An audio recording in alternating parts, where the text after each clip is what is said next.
for the blessing from the Lord tonight. Amen.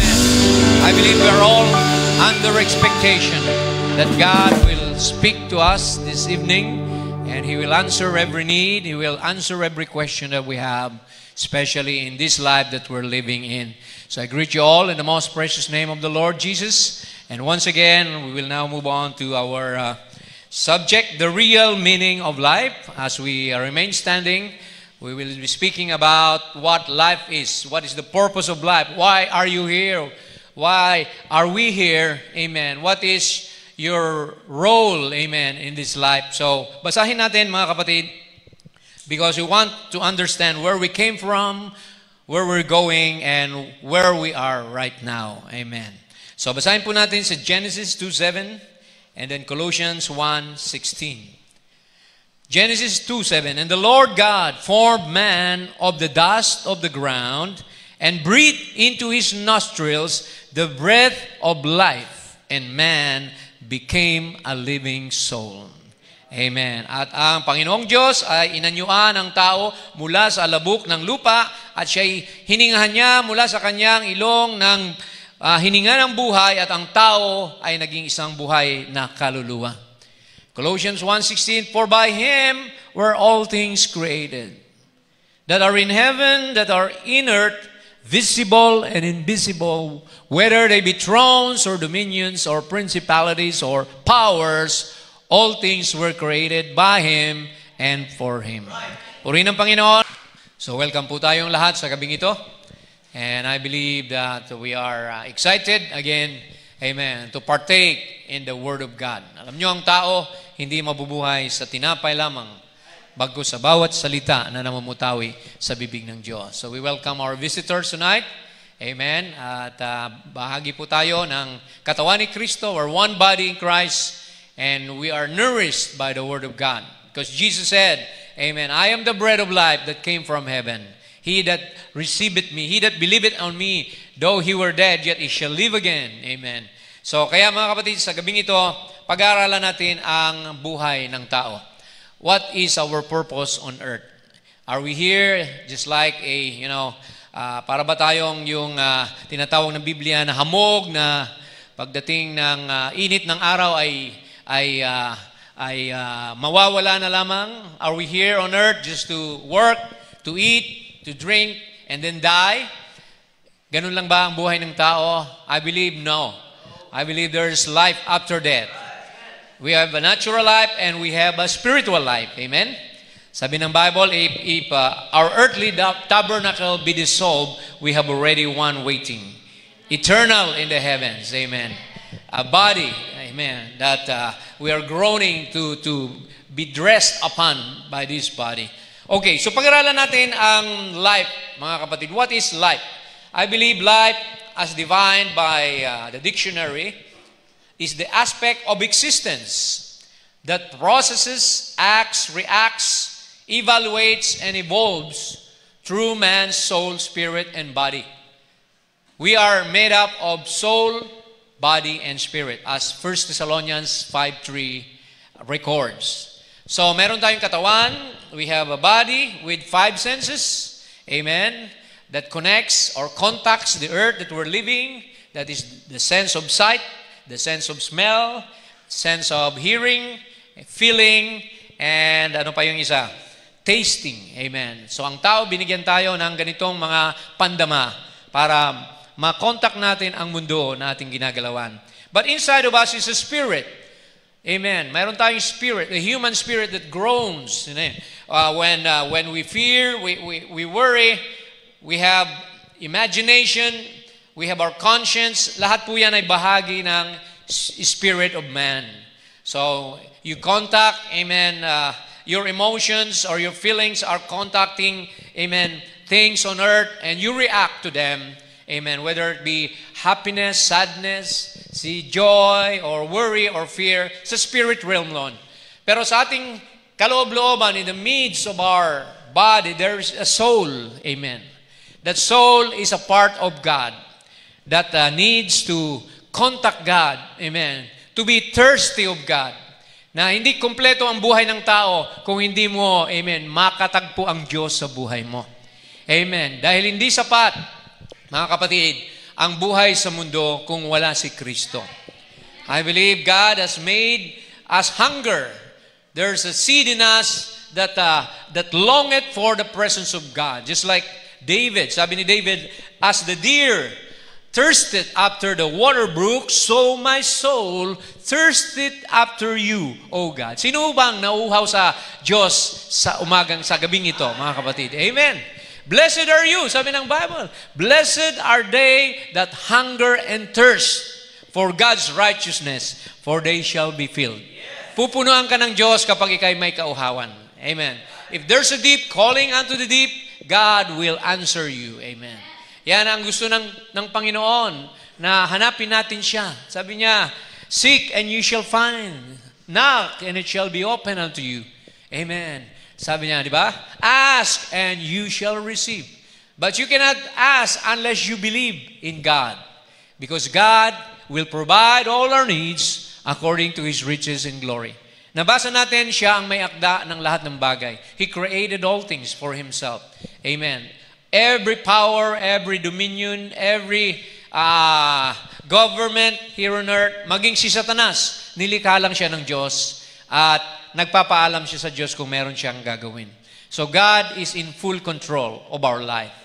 Amen. Kaya sabi ng Bible, surrender your life to Him. Seek ye first His kingdom and His righteousness, and all the things that you need shall be added unto you. Amen. So, marami tayong mga encounters sa buhay. Sabi ng encyclopedia, life is a journey of countless opportunities and challenges. It is a delicate balance between joy and sorrow. May kagalakan, mayroon ding kalungkutan, di ba? Mababasa natin yan sa Ecclesiastes chapter 3. There's a season for everything. And everything, there's times and season. There is success and there is failure. So bahagi na yung tagumpay at yung kabiguan. Because life, parang gulong, sabi nga. Gulong ng kapalaran ang buhay. Minsan nasa ibabaw, minsan nasa ilalim. So all you have to do is maging relax ka lang. Amen? Maging kalmado ka lang. Because the Bible said, all things work together for good to them that love the Lord. Lahat ng bagay ay nagkakalakip-lakip na gumagawa sa ikabubuti niyong mga umiibig sa Diyos. See? So all you have to do is trust in God. The Bible said, in everything give thanks. Hindi complain. In everything give thanks, for that's the will of God concerning you. Pasalamatan natin lahat ng nangyayari sa ating buhay dahil may Diyos na may akda ng buhay natin. Now, trials, they come and go, and they are there to strengthen us, to test us, para maging matitibay tayo, matatag. Kagaya nga ng puno, pag hindi dumaan ng bagyo, hindi kumakapit ng matibay ang puno sa lupa. So, everything has a purpose. Each day, amen, brings new experiences and lessons, shaping us into the individuals we are meant to become. Life is short. Amen po ba? Buhay sa mundo ay maiksi lang. Kaya pag-igihin natin, gawin nating meaningful ang ating buhay. Therefore, life teaches man to adapt and to cherish every second, every minute of our life. Huwag kayong maghintay pa sa future. Yung ngayon ay mag-enjoy na kayo sa buhay. Huwag kayong nakasimangot, nakamukmok, na para bagang pinagtampuhan kayo ng tadhana. Amen. Dahil this moment, sabi nga ng isang quotation, live this day as if it were the last. So kung bukas kukunin ka na ni Lord, ngayong araw na ito, anong gagawin mo? Magsaya ka na. Magsisi ka na sa mga kasalanan mo. Magpatawad ka na. Amen. So lahat sa araw na ito ay gampanan mo ang binigay na panahon ni Lord sa buhay mo. Treasure it. Make use of it. Amen. For God's glory. Amen. So therefore, amen, we must adapt and we must, the most important thing is seek the will of God in your life. Hanapin mo ang perfect will ng Panginoon. Now, sabi na ang iba, kailangan ng tao ang mga material na bagay. Because we are living in a material world. We must have certain needs like food, water, air, and shelter to survive. Kadalasan ng mga tao doon lamang nakafocus. Di ba? Pagkain, pag gutom na, nag-aburido na, no? Tubig, hangin, of course, and shelter. If any one of these basic needs is not met, then humans can find it hard to survive. Totoo ba ito, mga kapatid? So, we struggle in life pag wala yan. Pero may mas mahalaga sa buhay natin. Amen. The meaning of life is not simply to exist, to be alive, or to survive, but to serve humanity and to serve God, our Maker. Amen? So, ang layunin ng buhay, hindi lamang tayo mabuhay, huminga, mag-survive, kundi mahalin ang Diyos. Pasalamatan siya sa lahat ng bagay. At sambahin mo siya, sabi ng Panginoon, I'm the Lord your God. Amen. Amen. Worship me, and thou shalt have no other gods before me. So makikita natin mga kapatid, pag-aralan muna natin, let's study one theory na ginawa ng tao according to what man needs in his life. Ito si Abraham Maslow, if you have heard of him. Siya yung nagturo ng hierarchy of needs ng tao. Makikita nyo ito sa Google. Pag sinearch nyo Maslow's hierarchy, sabi niya, ang pinaka-basic needs, itong food, water, sleep, biological and physiological. Kapag ang tao gutom, hindi siya makapagtrabaho. Kapag ang tao ay kulang sa tubig, di ba, dehydrated. So, yan ang sabi niya pinakauna. Sumunod, pag meron ka ng pagkain, bahay siguro, kailangan mo na ngayon ng security, financial, okay, trabaho. Kailangan mo ng magnegosyo para mabuhay. Kailangan mo na ng insurance siguro sa mga tao. Then, when you get that, you move on to a higher need. Ano yon? Love and belonging. May pera ka na nga, may bahay ka na, pero wala ka pa namang love life, di ba? So, parang kulang. Wala kang pamilya, may natatawa, pero, amen. Okay lang maging single, no? Ginagalang natin yung mga gustong maging single. Pero you still need the love of your parents, di ba? Ng pagmamahal ng kaibigan, pagmamahal ng magulang. So, love. Maraming tao, mayaman, marangya sa buhay, pero malungkot, di ba? Kasi kailangan niya ang belonging. Kailangan niya ang friendship. Kailangan niya ang affection. So, intimacy, family connection. So, yun daw. So, biological, and then security, safety, love. And then, pag nakuha mo na yung tatlong yan, sabi ni Maslow, meron ka pang inahanap yung esteem, self-esteem, na gusto mo rin na ma-recognize in a way na meron kang abilidad or talent. Diba? Marami ang gusto maging sikat sa music industry, maging sikat sa movie. Sa tao yon, ano?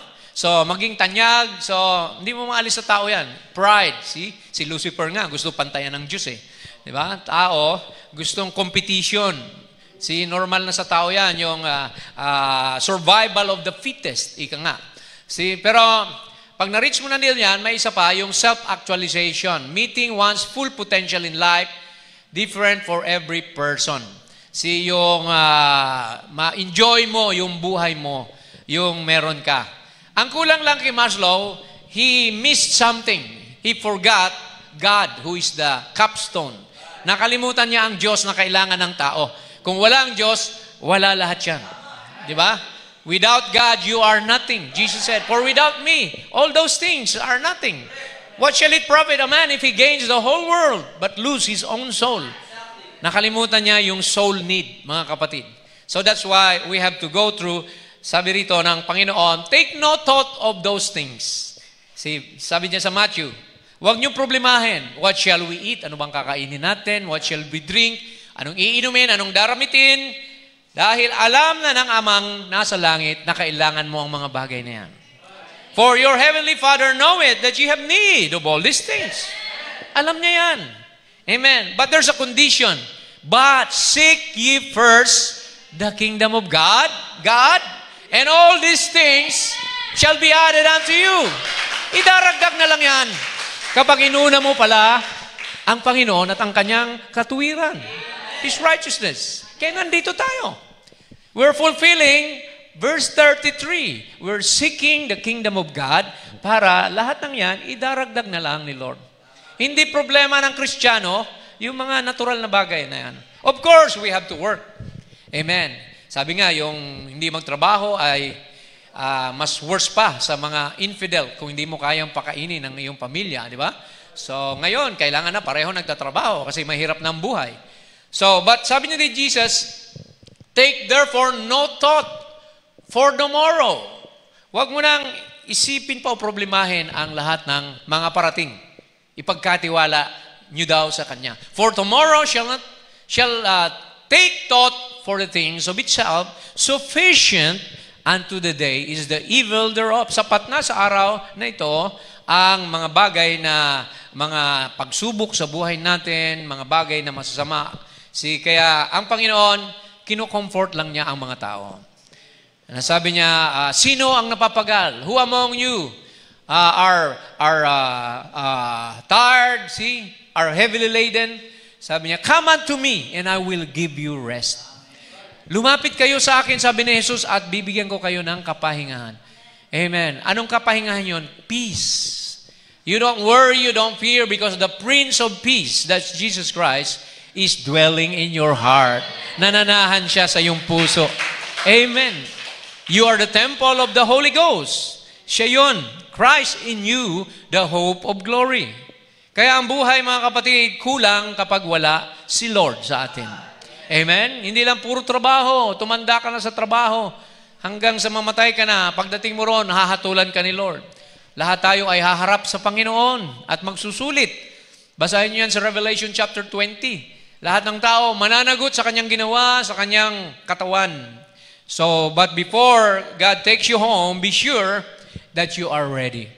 Be sure na naglingkod ka sa Kanya. Be sure na ginawa mo ang Kanyang perfect will sa buhay mo. What is His perfect will? Sundin natin ang Kanyang salita. Jesus said, if you love me, obey my commandments. So, anong salita ng Diyos? Si Jesus ang salita ng Diyos. Tuloy natin. So, the most important commandment in life, sabi ni Jesus sa Mark 12, 29-31, Hear, O Israel, the Lord our God is one, not three or two. Love the Lord your God with all your heart. Ibigin mo ang Panginoon mong Diyos ng buong puso, with all your soul, binanggit yung soul, with all your mind, and with all your strength. Lahat na. Siyang priority natin. The second is this, love your neighbor as you love yourself. So, puro pag-ibig, mga kapatid. Mahalin mo una ang Diyos ng buong puso, buong lakas, buong isip, at mahalin mo ang iyong kapwa ng gaya sa pagmamahal mo sa iyong sarili. There is no commandment greater than this. So, yan pala ang pinaka-importanteng layunin. The main purpose of life is not to live for ourselves. Di ba? Sabi ni Jesus, amen, ang magmahal sa kanyang sariling buhay ay mawawalan nito. Pero ang mamuhi sa kanyang buhay para sa akin ay magkakaroon nito. Amen? What is a good life? Some people think that money and luxury leads to happiness. But no. Many people think that a house, if you have a house to stay, thank God for a house, food on your table, good clothes, parents, education, good job or business, then you have a better life on earth. But these are just material things. Sabi ng prophet, a man that is rich in God is rich not in material things, but rich in God. Amen. The Bible said in Luke 12:15, Jesus said, take heed, beware of covetousness. Mag-ingat daw tayo sa pagiging makasarili, pagiging sakim. For a man's life consisteth not in the abundance of the things which he possesseth. So ang buhay daw, hindi ito binubuo ng karamihan o ng kasaganaan ng mga bagay na kanyang inaari. So, ang tunay na abundance is when God lives in you. Ang tunay na kayamanan kapag si Jesus ay nandyan sa puso mo. Amen. Sabi ni Brother Branham, kahit wala kang pera sa bulsa, Wala kang, isa lang ang sapatos mo, wala kang makain minsan, pero ang puso mo umaawit ng papuri sa Panginoon dahil nandyan si Jesus. Amen. Glory to God. Yan po ang tunay na kayamanan na hindi mawawala sa atin. The presence of God in your life. Amen. So itong sabi ng prophet, happiness does not consist of how much of the world goods you own, but how contented you are with the portion that's allotted to you. Amen. See, kung gaano ka kakontento sa portion o bahagi na binigay ni Lord sa iyo, mayaman ka na. Kontento ka na. Godliness with contentment is of great gain. Di ba? Ang taong mayaman, yung sapat na sa kanya kung anong tinatanggap niya. Kasi yung tao na naghahangad palagi, amen, ay talagang walang peace of mind yan. Di ba? So, nandoon yung, sabi nga minsan, yung tao na halos walang-wala na sa buhay, nakahiga lang, natutulog sa kariton, sa ilalim ng overpass. Nagsasapin lang ng karton, ang sarap ng tulog niya. Pero yung mayaman daw na maraming pera, hindi makatulog, baka manakawan, ma-scam siya, di ba? Mawala yung pera niya sa bangko, sa negosyo. So, tuliro siya, di ba? So, kaya, praise God, ipagkatiwala natin kay Lord ang lahat ng bagay. Meron man o wala, pareho lang yon. Pagka si Kristo ay nasa puso mo. Amen po ba, mga kapatid? Palakpakan natin ang Panginoon. Glory to God. So, what is the purpose of life? Okay? Your life purpose consists of the central motivating aim of your life. The reason why you get up in the morning. Paggising mo sa umaga, ano ba ang pinaka-purpose mo? Ano ba ang gusto mong mangyari? Ano ba ang layunin mo o goal mo sa buhay? Si ikaw nakakaalam nun, kapatid. No? Amen? Purpose can guide your life decision. Kung ang purpose mo, paglingkuran ng Panginoon, sa hirap at sa ginhawa, amen, it will guide your decision. It will influence your behavior. It can shape your goal and offer a sense of direction and create meaning in your life. So, yung meaning sa buhay mo, yun ang nagbibigay sa iyo ng kakayahan o kasiglahan na magpatuloy sa buhay. At kung ang Panginoon, sabi ni prophet dito, to know Him is life. Ang makilala mo si Kristo, yan ang tunay na buhay. Amen. Not to know your textbook or to know your creed or to know your catechism isn't life. It's to know Christ, the person, is life eternal. Hindi lang buhay, buhay na walang hanggan. Amen. And that's what we wish to know. Yan ang payo sa atin ng mensahero. Na makilala natin ang Panginoon in His resurrection, in His power. Amen. Si Lord ang mahalaga sa buhay ng tao, higit sa lahat. Amen? So, the purpose of Jesus, sabi ng Panginoon, listen to this, John 10:10. Jesus said, I am come that you might have life and that they might have it more abundantly.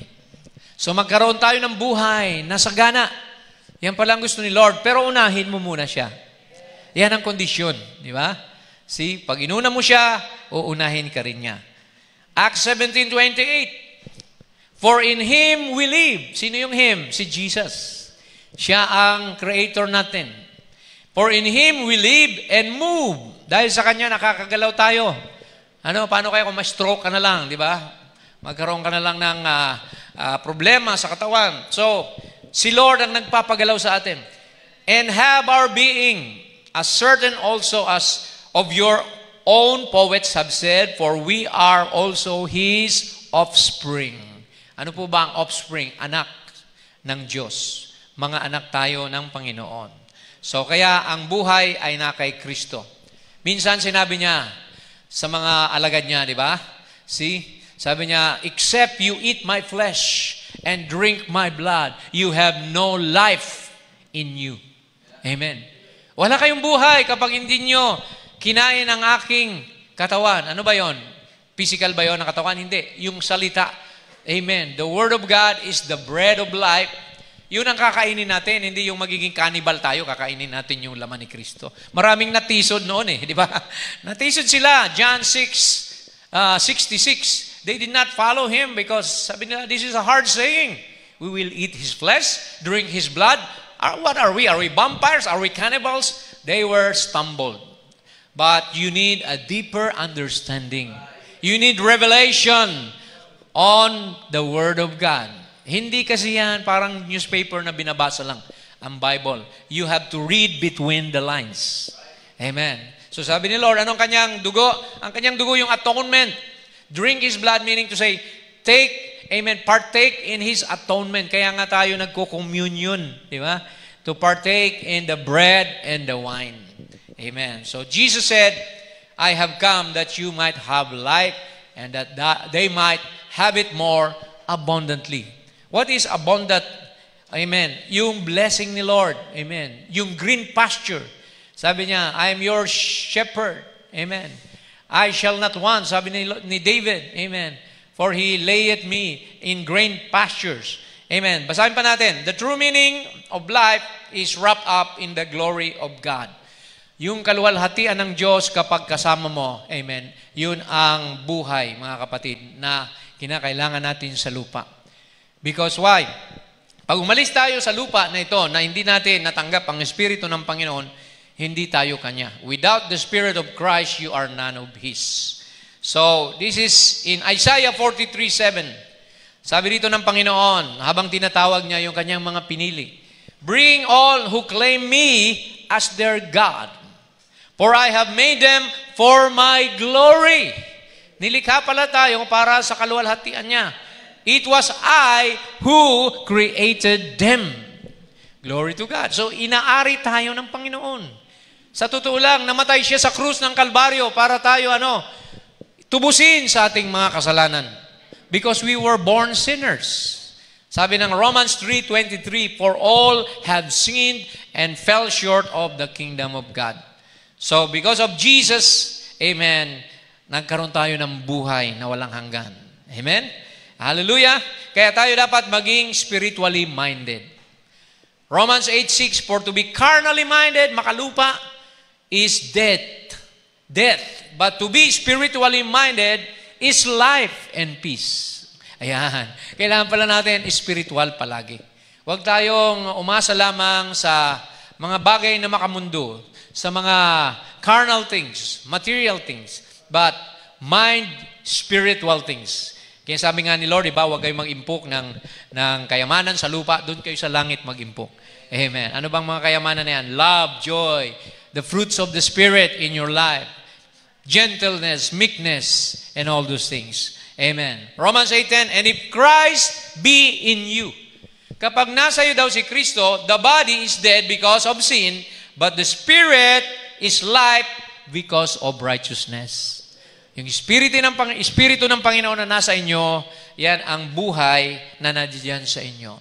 Amen. Life everlasting.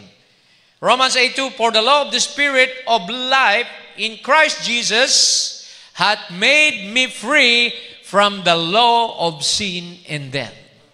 Ang buhay daw ng nasa Espiritu kay Kristo ay binigyan tayo ng kalayaan mula sa kasalanan at kamatayan.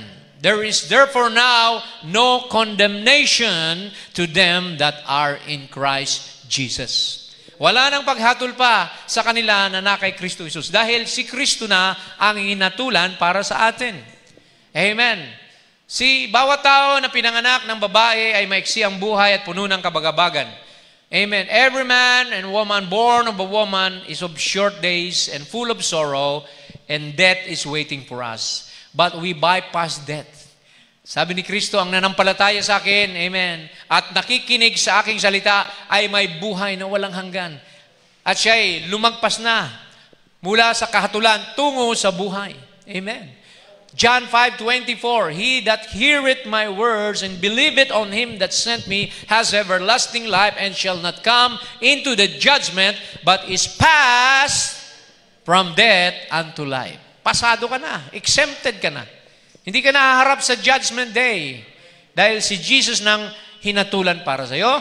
Bagkus uupo ka pa nakasama ni Kristo, sabi niya, sila namang magtatagumpay ay pagkakalooban ko umupo katabi ko sa aking trono. Wow! Praise God. Glory to God. We are the queen of the king, the bride of the bridegroom. Amen. Kaya mga kapatid, pasalamat tayo sa buhay ni Kristo. Amen. Na nagbigay sa atin ng katubusan. Amen. Nagbigay sa atin ng kapatawaran at nagbigay sa atin ng kaluwalhatian. Let's quote some more. Amen. Jesus said in John 6:51, I am the living bread which came down from heaven.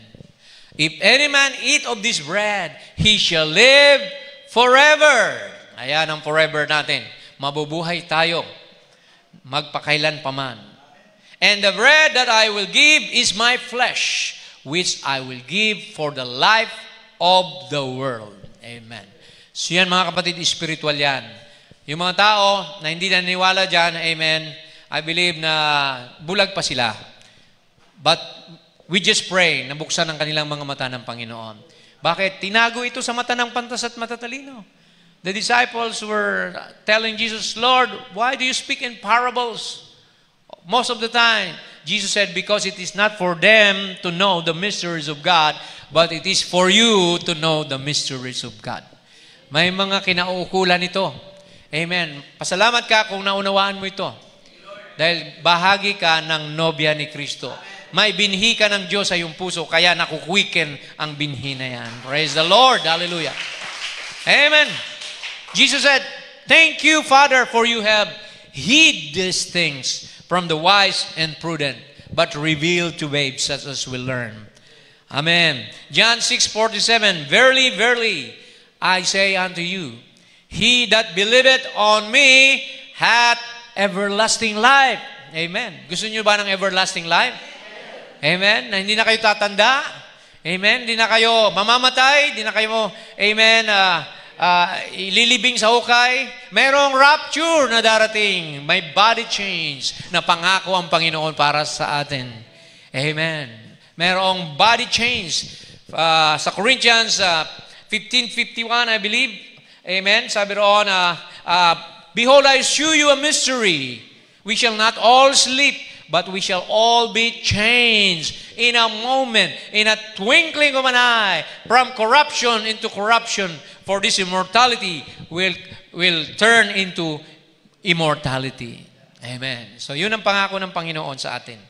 John 6:33, for the bread of God is he which cometh down from heaven and giveth life unto the world. Alam niyo yung bread kasi staple food yan ng mga European, Americans. Tayo, kanin, bigas. So Jesus is the rice of life in the Philippines. Sa kanila, Jesus is the bread of life. So, staple food. Kaya si Lord, ikinumpara niya ang kanyang sarili sa staple food na you need Him in your life. Sa tubig, I am the living fountain of water. Diba? See, He is the breath of life. Amen. Water, air, food. So, yan mga kapatid, ang basic needs natin. And that's Jesus. Marami pa siyang tipo. I am the vine, you are the branches, di ba? I am the door, sabi niya, see? I am what I am, see? So, we need Jesus in our lives. Amen. John 6:27. Sabi ni Jesus, labor not for the meat which perisheth, but for the meat which endureth unto everlasting life, which the Son of Man shall give unto you, for him hath God the Father sealed. So what is that meat? Amen. See? That meat of the Word. Amen. Mga eagles tayo. Naniwala ba kayo? Mga agila kayo? Ang agila hindi kumakain ng mga bulok, kundi sariwang karne. Amen. And the Bible said, amen, where the carcass is, or the fresh kill of the Word, or the meat, there the eagles will gather. Amen. So yung carcass sa Tagalog, parang ginawa nila? Parang ibang translation sa Tagalog. Ginawa pang buitre doon, yung agila. So ang buitre, vulture, kumakain niya ng bulok. Pero ang agila, hindi mo mapakain ng bulok. Kailangan fresh. See, maraming mga tao na tipo ng buitre, mga scavengers, kahit ano, kinakain. kahit sa basurahan na, kahit maling doktrina, kahit mga aral na wala sa Biblia, yan ay tinipo sa vultures. But we are likened to the eagles. Amen. Praise God. Romans 5:10. For if when we were enemies, dati pala tayo, naging mga kaaway tayo ng Diyos. Amen. Nagalit ang Diyos sa tao. Why? Nahulog si Eva at si Adan. Amen. Ang una nating mga magulang, mga kapatid, amen? Sinong naniniwala na magulang natin si Eva at si Adan? O nagmula kayo sa Chongo? Sabi ni Darwin, ang tao raw ay nanggaling sa unggoy. Saan kayo? Sa Panginoon? Sa Bible ba tayo? O sa theory of evolution? Tayo'y nilikha sa wangis ng Diyos. We were created in the image of God. Genesis chapter 1, verse 26. God said, let us make man in our own image. And He made man in His own image, male and female, He made them. See? So tayo nilikha ng Diyos sa wangis ng Diyos. Hindi sa wangis ng elepante o ng kabayo.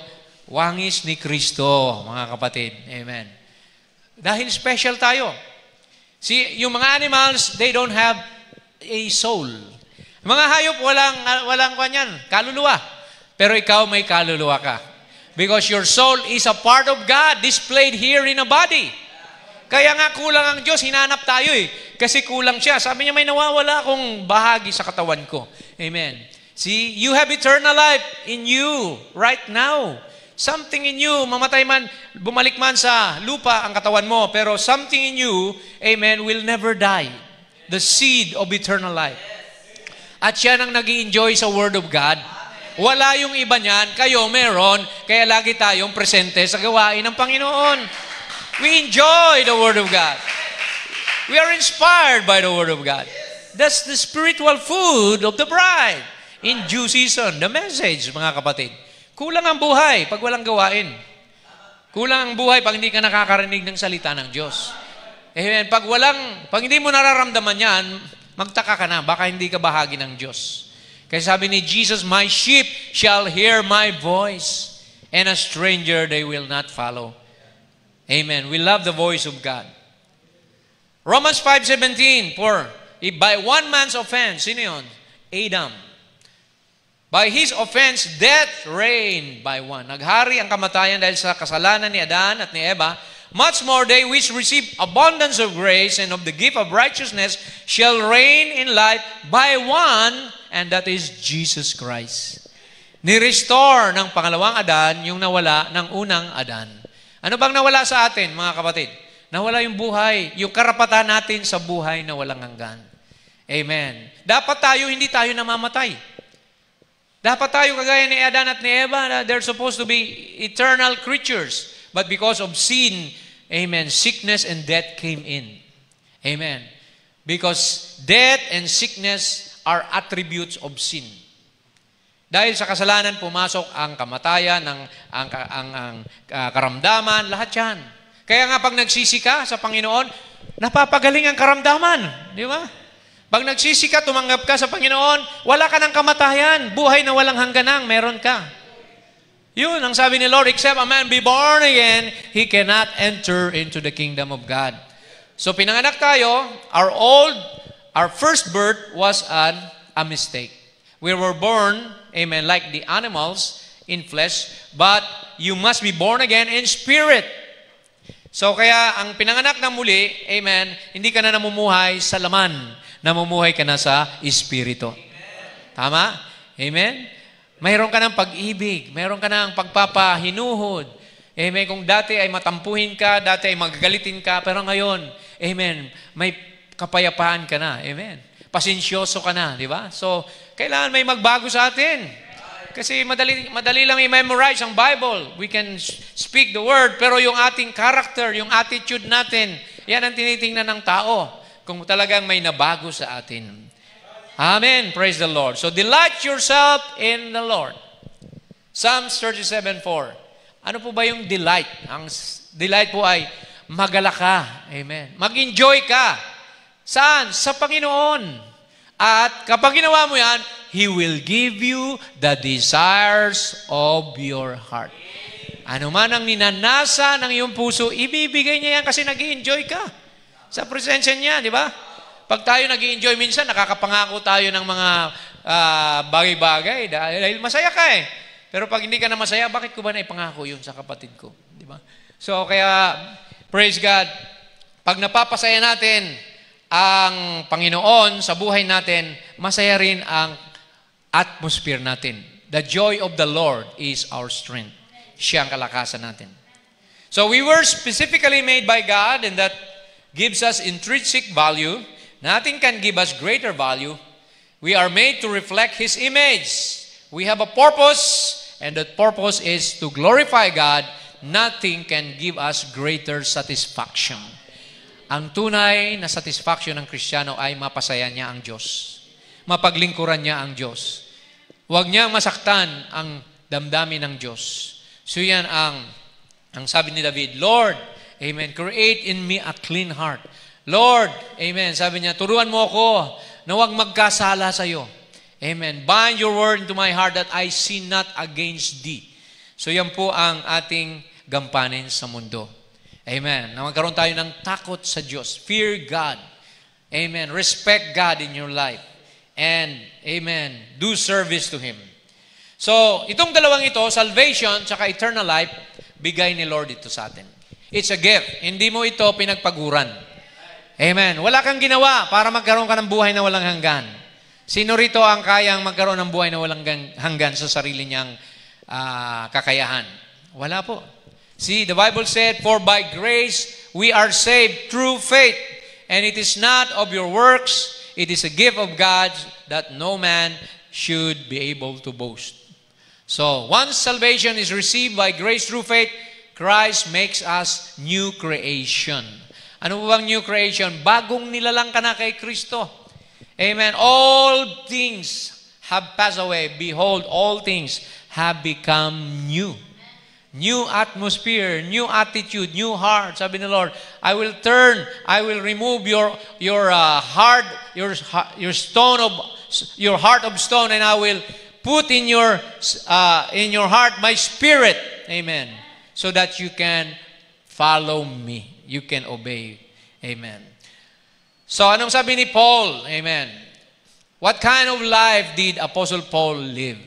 Sabi niya sa Galatians 20, I am crucified with Christ. Ako'y kasamang napako ni Kristo. Literal ba ito? Napako ba talaga siya doon? Hindi po. This is a spiritual, amen, application. Ako'y pinako kasama ni Kristo. Nevertheless, I live. Subalit ako'y nabubuhay. Yet not I, but Christ liveth in me. Hindi na akong namumuhay, kundi si Kristo na ang namubuhay sa akin. And the life which I now live in the flesh, I live by the faith of the Son of God. Hindi sinabing by the faith in the Son of God, but by the faith of faith ni Kristo. It's His own faith that was placed in your heart so that you can believe His word like He believed His own word. Kasi hindi natin kayang manampalataya. Faith, amen, is a gift from God. Faith is revelation. By our natural eye, we cannot understand the Bible. The letter kill it. But it's the Spirit that give it life to these letters. So kaya kapag naunawaan mo ang Biblia, amen, at ikaw ay tinanggap mo si Kristo sa buhay mo, hindi na ikaw ang namumuhay sa sarili mo. Si Lord na ang namumuhay sa buhay mo. Kaya, kaya mo na lahat tanggapin. Kaya mo na lahat pagtagumpayan. Because it's not you anymore. It's Christ in you. Amen? So anumang kaya mo, hindi ikaw ang may kaya. Si Lord. The battle is the Lord. Amen? Sabi ni Paul, I can do all things through Christ who strengtheneth me. Amen. Tama po ba mga kapatid?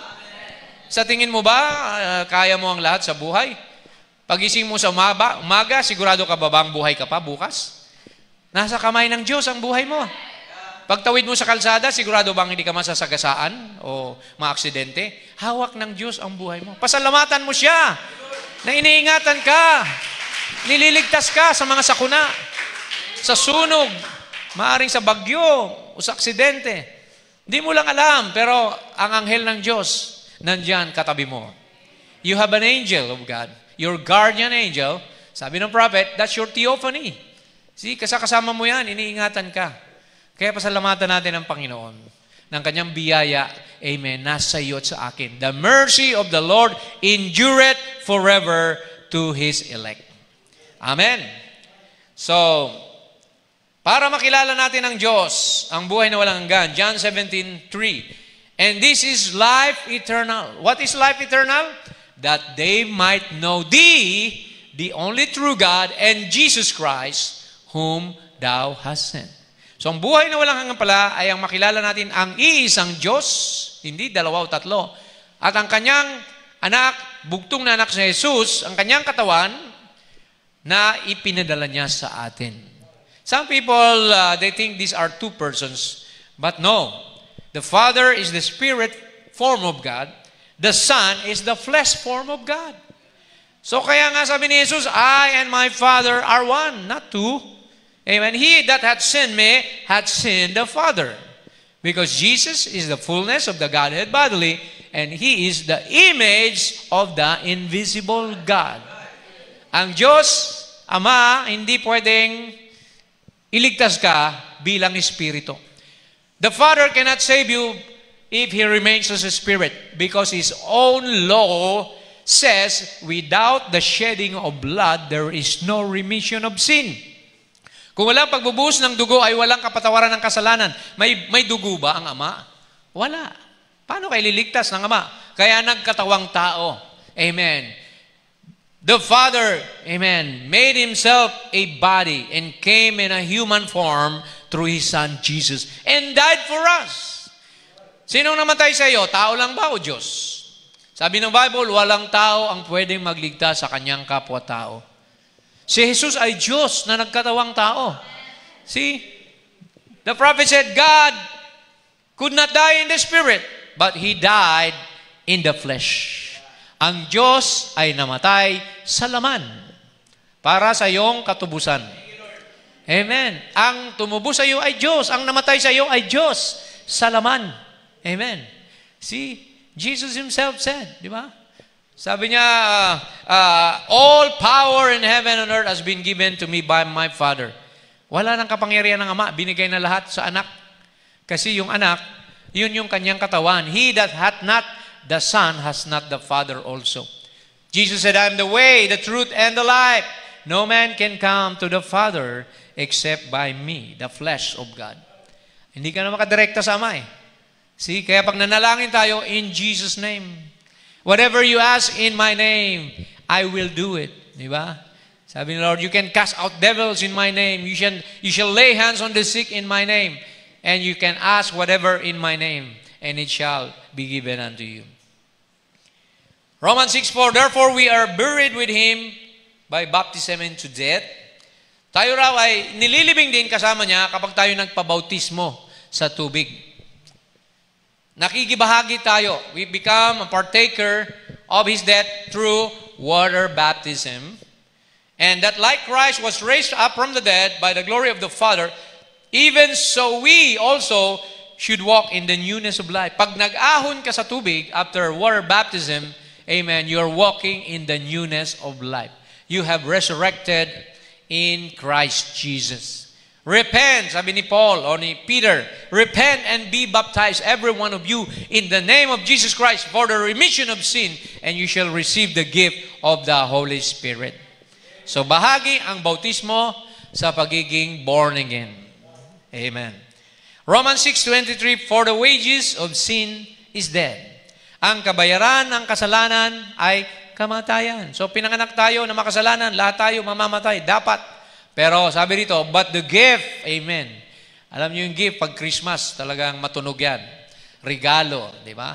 See, but the gift, ang regalo mula sa langit, na pinanganak sa sabsaban, dinalaw ng 3 haring mago, na may mga, mga regalong, myrrh, gold, and frankincense. Sino yon? Si Jesus Christ. The gift of God is eternal life through Jesus Christ, our Lord. Amen. Palakpakan natin ang Panginoon. Thank God. Appreciate His love and mercy for you. That's the main theme of the Bible. And that's the main theme of life. Na makilala nyo ang nag-iisang Diyos at ang kanyang anak na bugtong na si Jesucristo. Yan ang buhay na walang hanggan.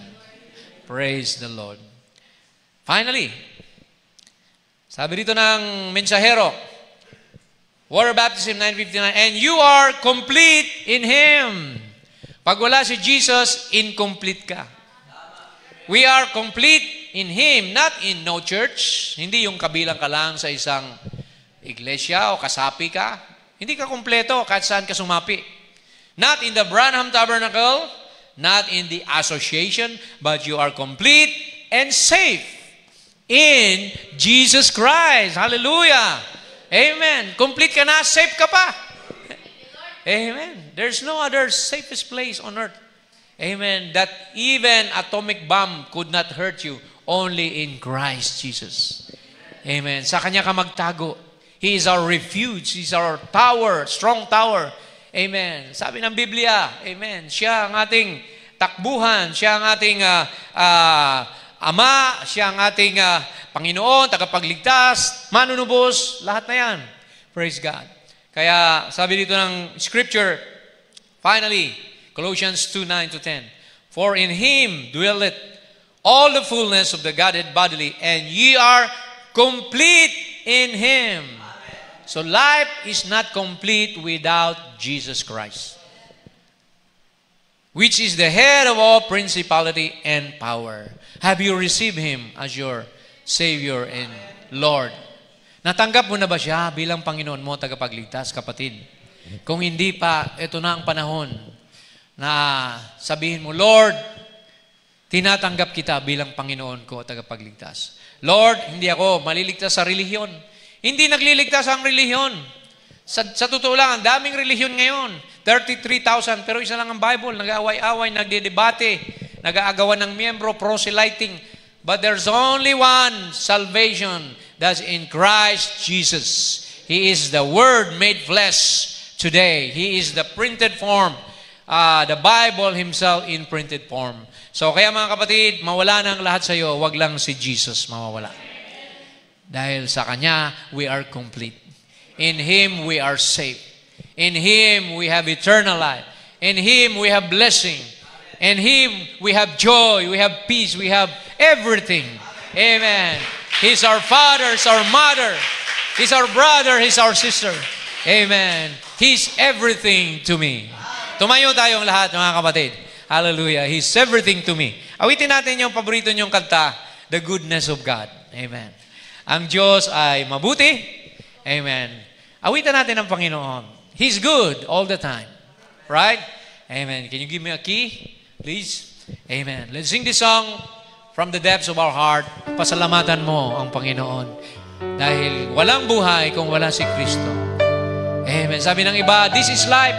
Pag nagiinuman, oh, this is life, that's not life, that's death, mga kapatid. Ang tunay na buhay ay nasa kabanalan. For without holiness, no man shall see the Lord. Ang tunay na buhay ay nasa paglilingkod sa Kanya.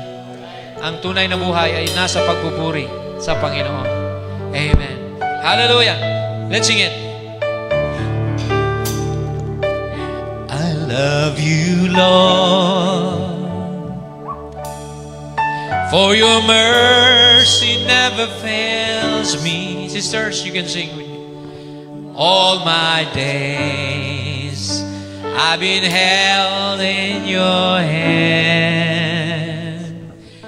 From the moment that I wake up until I lay my head, oh, I will sing of the goodness of God.